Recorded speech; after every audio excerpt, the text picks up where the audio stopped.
Ito na ang ating pork. Hiniwa-hiwa ko lang siya ng pa-cubes. Ito na yung gagawin nating pang dinuguan. Nalinis ko na siya. Inugasan ko ng 3 beses para matanggal yung amoy niya talaga. So, tara na, lutuin na natin.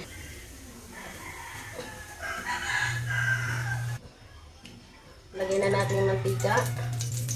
Hintayin lang natin. Uminit yung mantika natin.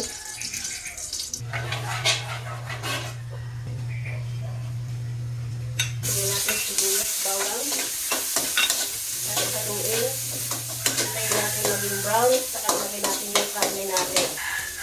Ayan, brown na siya. Saka natin ilagay ating karne.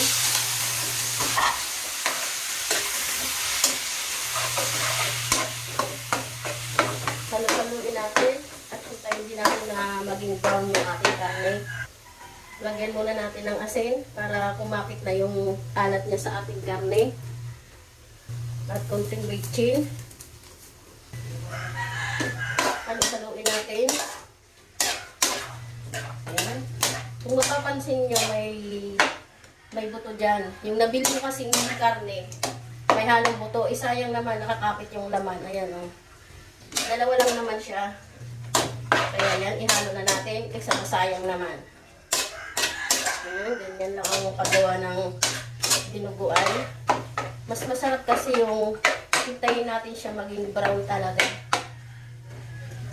Para masarap yung ating dinuguan. Yun kasi yung request ng ating mga chikiting ngayong linggo. Hindi sana magluluto dahil parang hinahatak ang ng aking kasipagan. So yan, hintayin lang natin na maging brown siya. Lagyan natin ng kunting paminta para medyo mabang-bango. At dagdag lasa din yan. Haluin natin.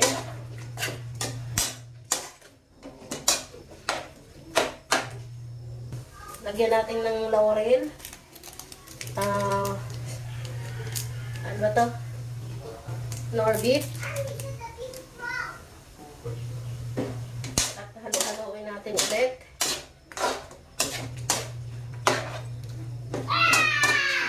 Ang ingay ng aking junakis. Pagpasensyahan mo na ako. Lagyan natin ng takip. Hintayin lang natin siya maging golden brown. Kaano ko no, kaapelyido ko no, ay kapangalan ko no. Tapos lumambot siya. Saka natin ilagay ang ating dinuguan or dugo or blood. May pahabol pa ino. Kahit ano namang luto alam ko eh. Kaya lang kapag hinihintay talaga ay hinahatak talaga ako ng aking kasipagan. Hindi ako minsan nagluluto.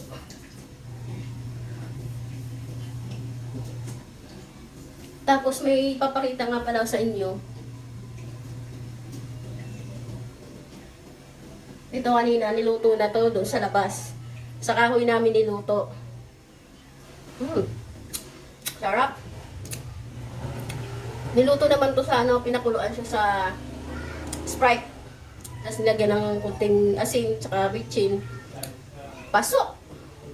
For the go na! Sarap! So tara, tapak na kayo.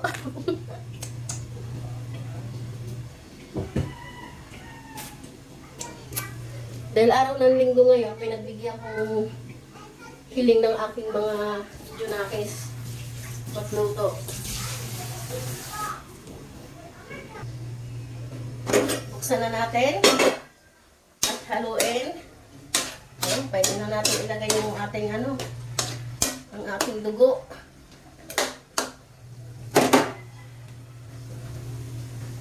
Ayan siya, oh.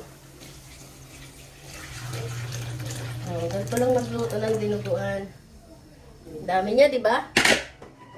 So, kailangan, pag nagluto niyan, ilagay agad yung ating suka. Isabay siya dyan.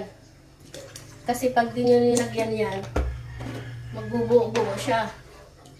Tapos haluin. Haluin natin.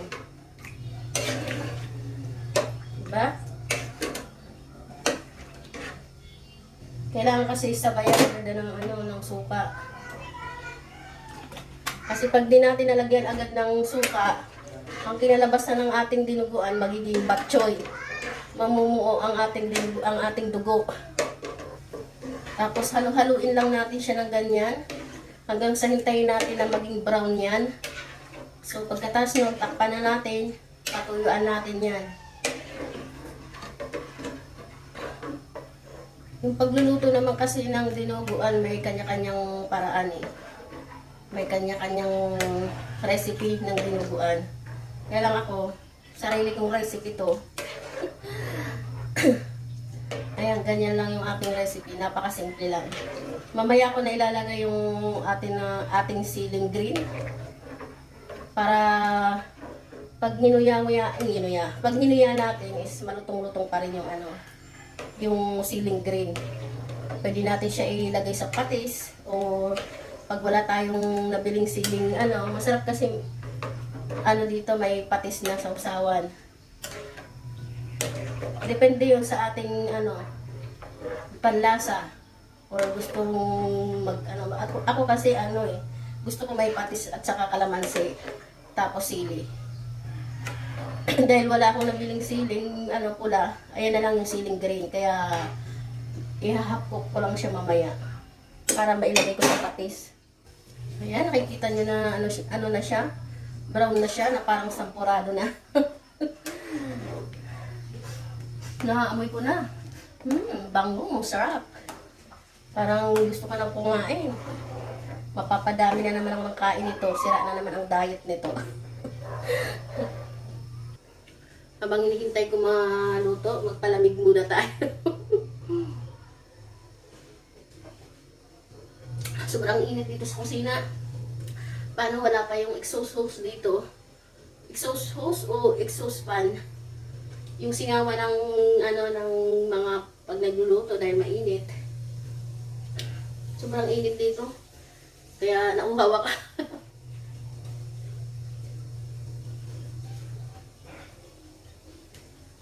Kumukulo na sa sobrang dami eh. Parang aapaw to ah. Dami kong niluto para hanggang bukas. Masarap dito almusal. Yan, luto ng ating dinuguan. Wow! Wow! Nakakatakam. Sarap po.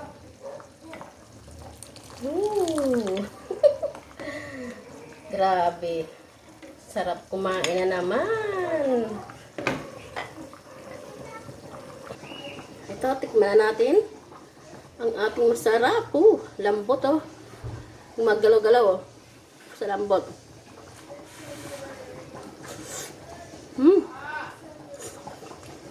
Panalo.